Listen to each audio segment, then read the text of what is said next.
सबको जय मसीह की।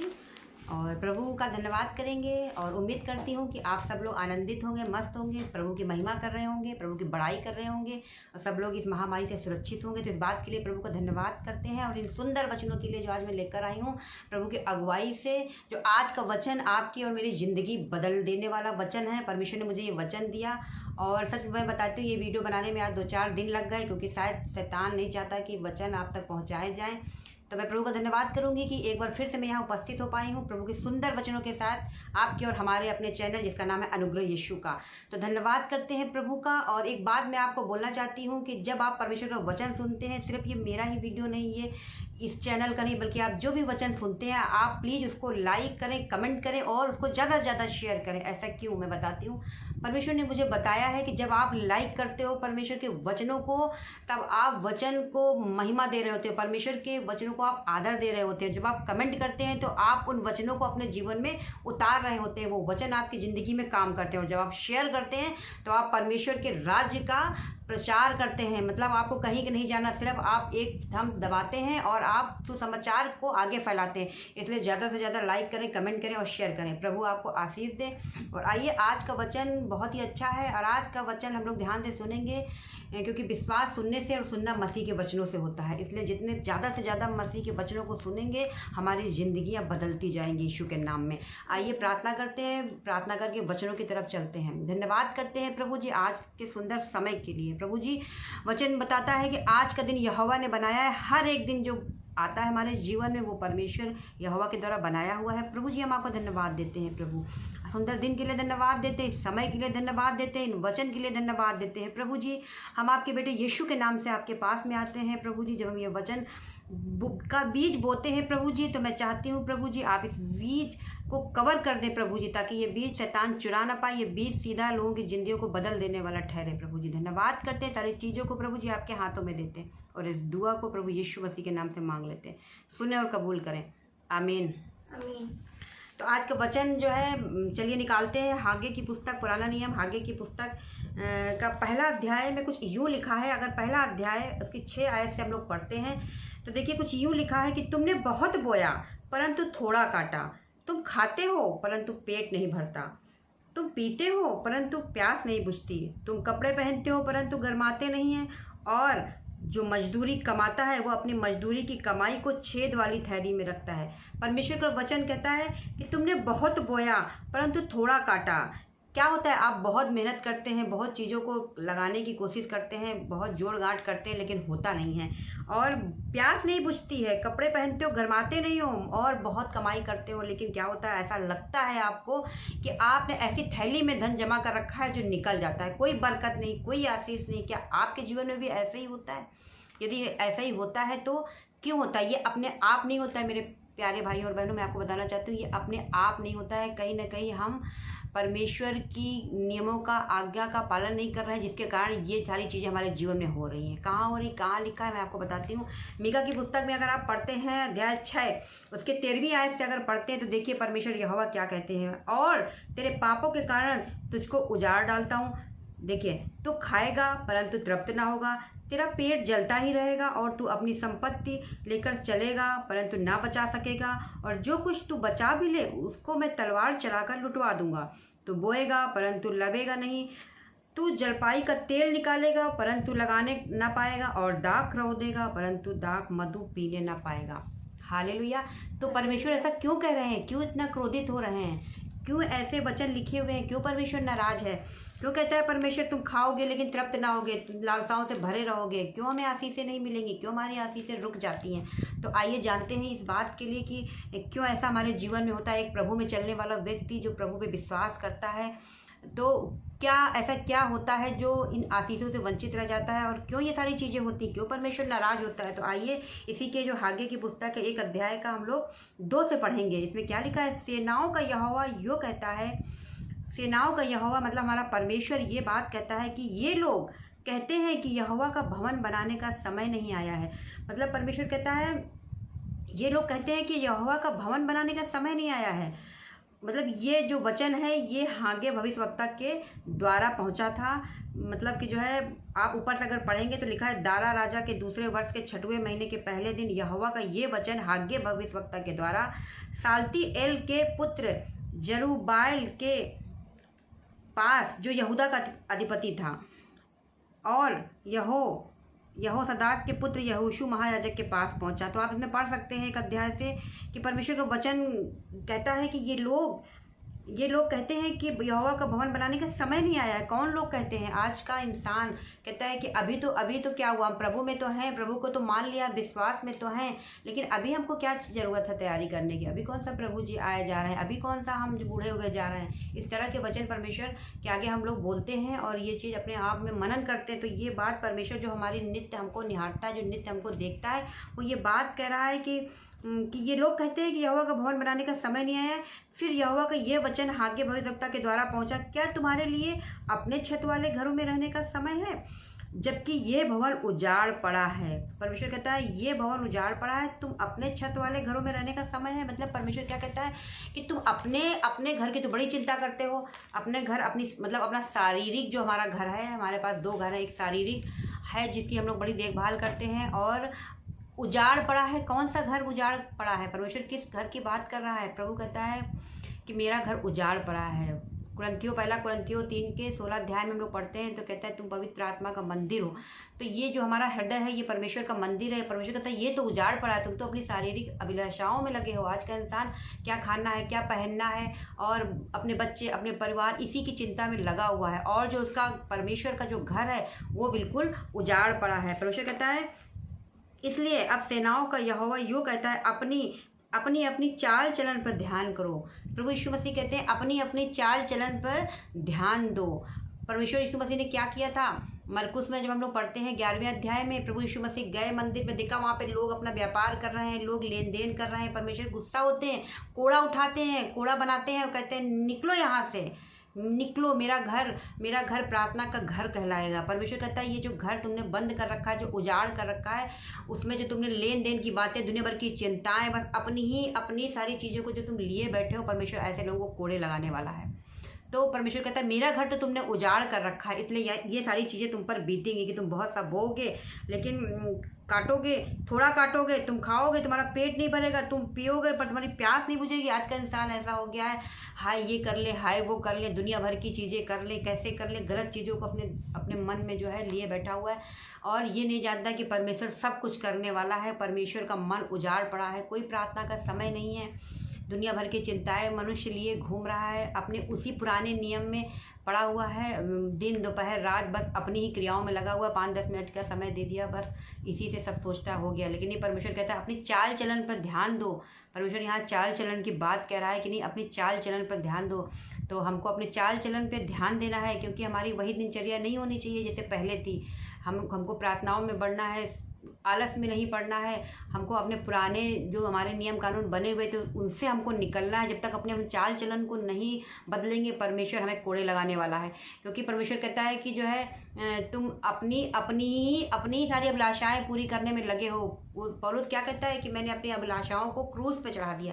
वो ऐसा क्यों कहता है? कि जानता है ना कि ऐसा करने से हमें, अगर हम अपनी अभिलाषाओं में पड़े रहेंगे तो हमें वो आशीषें, आत्मिक आशीषें नहीं मिलेंगी जो परमेश्वर हमें देना चाहते हैं। हमें अपने चाल चलन पे ध्यान देना होगा, हमें अपने कंफर्ट जोन से बाहर आना होगा, हमें दोपहर में सोना नहीं, हमें परमेश्वर पे वचनों पे ध्यान देना है, मन लगाना है और अपनी चाल चलन। कुछ लोग प्रभु में आ भी गए हैं, लेकिन उनका वही नेचर बना हुआ है, लोगों से उसी तरह से बातचीत करना, उसी तरह से व्यवहार करना, चिढ़के बोलना, गुस्सा करना, ये सारी चीज़ें परमेश्वर को नहीं भाती है। प्रभु यीशु मसीह का स्वभाव आप देखिए कितना नम्र थे। प्रभु कहते हैं जैसे मैं नम्र हूँ वैसा नम्र बनो। तो प्रभु कहता है अपनी चाल चलन पर ध्यान करो।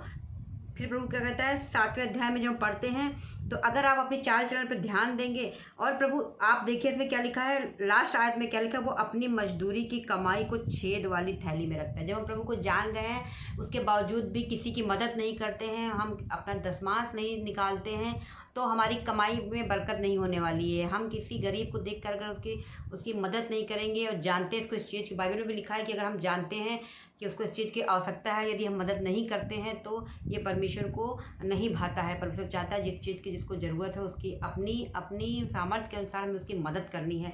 और जब हम ऐसा करेंगे, अगर ऐसा करेंगे तो परमेश्वर हमारी कमाई पे भी बरकत देगा। वो कमाई जो हमारी बीमारियों में जा रही थी, वो कमाई जो हमारी फालतू चीज़ों में जा रही थी, वो परमेश्वर उस पर आशीष देगा और शैतान उसे चुराने नहीं पाएगा। और जैसा कि इसमें लिखा है, कमाई को छेद वाली थैली में रखता है। यदि हम ऐसा नहीं करते हैं तो वो हमारे पैसों को, हमारी बरकतों को, हमारी आशीषों को शैतान चुराता है। इसलिए हमको अपने चाल चलन पे ध्यान देना है। 7वें अध्याय में लिखा, सेनाओं का यहोवा तुमसे यूँ कहता है, अपने अपने चाल चलन पर सोचो। लिखा है, पहाड़ पर चढ़ जाओ और लकड़ी ले आओ और इस भवन को बनाओ। पहाड़ पर चढ़ जाओ मतलब क्या होता है? पहाड़ पर चढ़ना में पहाड़ पर नहीं तुरंत वचन को सुन के भागना है। पहाड़ पर चढ़ने का मतलब, यदि तुमको अपनी नींद भी गंवानी पड़ रही तो गंवाओ। यदि तुमको अपनी आशीषों के लिए परमेश्वर को जो भवन है हमारे हृदय में उसको बनाने के लिए, यहाँ पे लकड़ी का जिक्र है, लेकिन लकड़ी नहीं, मतलब परमेश्वर कहता है कि नहीं, उसको बनाने के लिए प्रार्थनाएं करो और दूसरों के लिए, एक दूसरे के लिए प्रार्थना करो। और जो उजाड़ पड़ा है ना उसको भर दो, अपने परमेश्वर के वचनों से उसको भर दो। यदि तुम्हें उसके लिए थोड़ी मेहनत भी करनी पड़े, अपने कंफर्ट जोन से बाहर आना पड़े, अपनी कुछ इच्छाओं को मारना भी पड़े तो उससे मारो। परमेश्वर कहता है लकड़ी ले आओ, कहता है परमेश्वर कहता है लकड़ी ले आओ और इस भवन को बनाओ। जब आप ऐसा करेंगे, कहेंगे कि नहीं आप, ये तो मेरे सोने का समय है। ऐसे मैं भी पहले बहुत करती थी, लेकिन अब मैं दोपहर में बाइबल पढ़ती हूँ, परमेश्वर के वचन पढ़ती हूँ और मुझे बड़ी शांति मिलती है। और तो जब आप ऐसा करेंगे कि जब आपको नींद आ रही है, जब आपको अपनी कुछ इच्छाओं को मारना पड़ा, वो गलत चीज़ें जो है परमेश्वर को नहीं भाती। सब लोग अच्छा और बुरा सब लोग जानते हैं, एक एक चीज़ बताने की ज़रूरत नहीं है। सबको परमेश्वर ने बुद्धि दिया और हर एक व्यक्ति, यहाँ तक कि बच्चा भी ये चीज़ जानता है कि नहीं कौन सी चीज़ हमारे लिए अच्छी है, कौन सी बुरी है। लेकिन परमेश्वर कहता है ना, मेरा भवन उजाड़ पड़ा है, लोग ध्यान नहीं देते हैं। मन जो हमारा हृदय है वो परमेश्वर का भवन है, उसको मुझे बनाना है, मुझे और आपको बनाना है, उसे संवारना है। कैसे संवारना है? प्रार्थनाओं से, वचनों से, और अपनी चाल चलन पे ध्यान देना है। गुस्सा, क्रोध, लालसा, चोरी, ये सारी चीज़ों को हमें दूर फेंकना है। अपनी गलतियों को मानना है प्रभु यीशु मसीह के आगे जाकर। और परमेश्वर कहता है कि भवन को बनाओ और मैं उसको देखकर प्रसन्न होगा। क्या होगा? परमेश्वर क्या करेगा? प्रसन्न होगा। और लिखा है और मेरी महिमा होगी। और जब आप ऐसा करेंगे तो क्या होगा? परमेश्वर की आपके जीवन में महिमा होगी। आपको देखकर लोग बदलेंगे, आपकी आशीषों को देखकर लोग जो है प्रभु यीशु मसीह को ग्रहण करेंगे। सबसे बड़ी बात है, आपके चाल चलन को देखकर लोग प्रभु यीशु मसीह को ग्रहण करेंगे। परमेश्वर इस बात से प्रसन्न होता है। तो कहता है मेरी महिमा होगी। और यहोवा का यही वचन है, तुमने बहुत उपज की आशा रखी परंतु देखो थोड़ी ही है। प्रभु कहता है जब तुम पुराने चाल चलन में रहोगे तो तुम आशा तो बहुत करते हो, लेकिन वो तुम्हें थोड़ी मिलती है। और जब तुम उसे घर ले आए तब मैंने उसको उड़ा दिया। लेकिन क्या कहता है परमेश्वर कि ऐसा जब तुम मेरी बात पर और मेरी आज्ञाओं पे नहीं चढ़ते हो तो वो परमेश्वर कहता है फिर वो मेरे द्वारा आशीषित नहीं होती, वो उजड़ जाती हैं वो चीज़। जैसे कि मीका के आपने 6 अध्याय और 13वीं आयत में मैंने पढ़ा था, उसी अनुसार हमारे जीवन में होता है। क्या होता है कि क्या कहता है, तू खाएगा परंतु तृप्त न होगा, तेरा पेट जलता ही रहेगा। तो अपनी संपत्ति लेकर चलेगा परंतु बचा ना पाएगा। तो ये सारी चीज़ें हमारे जीवन में जब होगी जब हम परमेश्वर की आज्ञाओं को नहीं मानते हैं और अपनी चाल चलन को नहीं छोड़ते हैं। ये कोई इत्तेफाक से नहीं होता है। आज दुनिया में बहुत से लोग इस बात का सामना कर रहे हैं और ख़ास तौर से जो मसीह के लोग हैं, जो प्रभु के लोग हैं, अगर अपनी चाल चलन को नहीं बदलेंगे तो कभी भी आशीषित नहीं होंगे। तो परमेश्वर कहता है कि जब तुम उसे अपने घर ले आए तब मैंने उसको उड़ा दिया। सेनाओं के यहोवा की यह वाणी है, ऐसा क्यों हुआ? परमेश्वर कहता है ऐसा क्यों हुआ? इस पर ध्यान दीजिए। क्या इसलिए नहीं कि मेरा भवन उजाड़ पड़ा है? Praise the Lord. क्यों? इसलिए नहीं कि आपने और हमने अपने जो अंदर का जो हृदय है, जो परमेश्वर का भवन है, उसको उजाड़ कर रखा है। कोई प्रार्थना नहीं, कोई उपवास नहीं, कोई परमेश्वर के वचनों पर ध्यान नहीं। प्रभु में तो है, प्रभु का ये कर लिया कि नहीं हम प्रभु को जान गए हैं, यीशु मसीह को जान गए, लेकिन उसके नियमों को नहीं चले, उसकी आज्ञाओं को नहीं माना, प्रेम नहीं रखा एक दूसरे से, यानी कि हमने उसके भवन को उजाड़ करके रखा हुआ है। तो परमेश्वर कहता है कि क्यों ऐसा क्यों हुआ? क्या इसलिए नहीं कि मेरा भवन उजाड़ पड़ा है और तुम में से प्रत्येक अपने घर को दौड़ा चला जाता है। परमेश्वर का भवन तो उजाड़ पड़ा है, लेकिन तुम सब लोग क्या करते हो? अपने घर को दौड़ जाते हो। तुम अपने शारीरिक घर को बनाने में लगे हुए हो, शारीरिक सेवा कर रहे हो, शारीरिक देखभाल कर रहे हो, शारीरिक आवश्यकताओं को पूरे कर रहे हो। आगे क्या कहता है? इस कारण आकाश से ओस गिरना और पृथ्वी से अन्न उपजाना दोनों बंद हैं। मेरी आज्ञा से पृथ्वी और पहाड़ों पर और अन्न और नए दाख मधु पर और ताजे तेल पर और जो कुछ भूमि से उपजता है उस पर और मनुष्य और घरेलू पशुओं पर उनके परिश्रम की सारी कमाई पे अकाल पड़ा है। परमेश्वर कहता है इस कारण ऐसा है। क्या कहता है? इस कारण ही ऐसा है कि तुम इतना परिश्रम करते हो, तुम्हारी कमाई में ब्लेसिंग नहीं, सारा बीमारी में जा रहा है और सारा कुछ ऐसे यूं ही चला जा रहा है। तो ये इसलिए क्योंकि परमेश्वर का भवन उजाड़ पड़ा है। तो हमको क्या करना है, हमको अपने चाल चलन पर ध्यान देना है और हमें प्रार्थना करनी है, परमेश्वर हमें इन बुरी चीज़ों से निकालिए। परमेश्वर हमें आशीषित करेगा यदि हम अपने चाल चलन को छोड़ देते हैं, परमेश्वर के वचन का मनन करते हैं। हम नियम बना लेना है कि नहीं, हमें आज परमेश्वर के वचन को पढ़ना है, तो मनन करना है, हमें प्रार्थना करनी ही करनी। जब आप इस सब चीज़ों को कर लेंगे, परमेश्वर आपके कामों पे आशीष देगा। आगे हम लोग पढ़ सकते हैं, परमेश्वर की आज्ञा का पालन करना। और आप देखेंगे परमेश्वर कहता है 13 अध्याय में, तब यहोवा के दूत हागे ने यहोवा से आज्ञा पाकर उन लोगों से यह कहा कि यहोवा की यह वाणी है, मैं तुम्हारे संग हूँ। और जब आप परमेश्वर के नियम कानून पर चलेंगे, उसकी आज्ञाओं को मानेंगे, तो परमेश्वर आपके संग रहेगा। आप थोड़ी मेहनत करेंगे, परमेश्वर उसमें ज़्यादा ब्लेसिंग को देगा, आपकी कमाई में बरकत देगा, शैतान फिर उसे चुरा नहीं पाएगा। तो परमेश्वर के वचन पे हमें चलना है और मनन करना है और परमेश्वर अपने वचन पे आशीष दे। आज हम सब मिलकर इस बात के लिए प्रभु से प्रार्थना करेंगे कि परमेश्वर हमें अनुग्रह दे, हमें बुरी चीज़ों से, बुरी चाल चलन से निकलने के लिए परमेश्वर हमें अनुग्रह दे। तो आइए हम सब मिलकर प्रार्थना करते हैं और धन्यवाद करते हैं प्रभु का। प्यारे पिता परमेश्वर, प्यारे पिता, हम आपके बेटे यीशु के नाम से आपके पास आते हैं प्रभु। आज हम प्रार्थना करते हैं मेरे प्रभु, मेरे खुदाबंद यीशु मसीह। आज जब ये वचन बोला जाता है परमेश्वर, जितने भी लोग अपने मन को इस बात के लिए तैयार कर रहे हैं कि नहीं, अब से हम अपनी चाल चलन पर ध्यान देंगे, अपने शारीरिक देह पर नहीं बल्कि उस आत्मिक घर जो हमारे प्रभु यीशु मसीह का है उसको बनाने पर ध्यान देंगे, तो परमेश्वर उनके सोचों पर तू अनुग्रह देना प्रभु जी। जो वो चीज़ सोच रहे हैं प्रभु जी, वो करने वाले हो सके। परमेश्वर अनुग्रह दीजिए प्रभु जी, सामर्थ दीजिए, शक्ति दीजिए, ताकि हम सब उस पर चलने वाले बन सके प्रभु। तेरी मर्जी हमारे जीवन में पूरी हो प्रभु जी, तेरी बुलाहट हमारे सबके जीवन में पूरी हो। पिता, हम प्रार्थना करते हैं प्रभु जी, जो अपने जीवन को बदलने का प्रयास कर रहा है प्रभु जी, आप अपने बलवंत हाथों से उसे छू लेना परमेश्वर। उनके आत्मा को प्रभु जी फिर से एक बार नया कर दे, ताकि वो तेरे राहों पर चलने वाले बन सके प्रभु। अपनी विधियों चितौनियों को सिखा, अपनी अपनी अपनी आज्ञाओं को सबके हृदय में डालिए प्रभु जी, ताकि ये सब उस पर चलने वाले बन सके प्रभु जी। ये अपनी ओर से नहीं बल्कि तेरी आत्मा के जरिए चलाए चल सके प्रभु जी। धन्यवाद करते हैं प्रभु जी सुंदर उपस्थिति के लिए, सुंदर वचन के लिए प्रभु जी।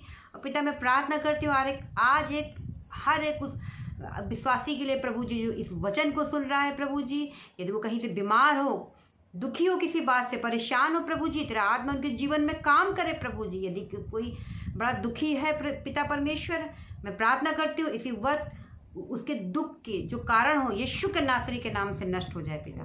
प्रार्थना करते हैं पिता परमेश्वर, हर एक को छू परमेश्वर, आशीष दे, ब्लेस कर पिता। हम तेरा धन्यवाद करते हैं, सारी आदर, सारी महिमा, सारा जलाल प्रभु जी आपको देते हैं और इस दुआ को आपके प्यारे बेटे यीशु के नाम से मांग लेते हैं। सुने और कबूल करें, आमीन।